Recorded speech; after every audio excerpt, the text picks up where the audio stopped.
சத்தீஸ்கர் மாநிலத்தின் விஜய்பூர் மாவட்டத்தில் நக்சலைட்டுகள் பதுங்கியிருப்பதாக கிடைத்த தகவலின் பேரில் பாதுகாப்பு படையினர் மற்றும் மாநில போலீசார் இணைந்து கடந்த சில நாட்களில் 3 இடங்களில் தீவிர சோதனை நடவடிக்கையில் ஈடுபட்டனர்.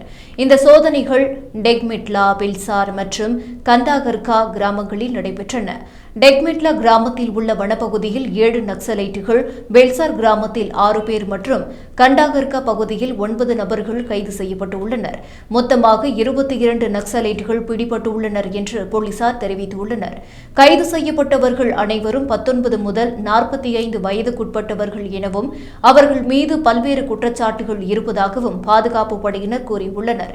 இவர்களிடம் இருந்து வெடிப்பொருட்கள், துப்பாக்கிகள் மற்றும் துண்டு பிரசுரங்கள் உள்ளிட்ட தீவிரவாத பொருட்கள் பறிமுதல் செய்யப்பட்டுள்ளது. பாதுகாப்பு படையினரின் இந்த நடவடிக்கையால் அந்த பகுதியில் இயங்கிக் கொண்டிருந்த நக்சலைட் இயக்கத்திற்கு ஒரு பெரிய பின்னடைவு ஏற்பட்டுள்ளதாக அதிகாரிகள் தெரிவித்துள்ளனர். மேலும் மீதமுள்ள நக்சலைட்டுகளை கைது செய்யும் பணிகள் தொடர்ந்து நடைபெற்று வருவதாகவும் போலீசார் தெரிவித்துள்ளனர்.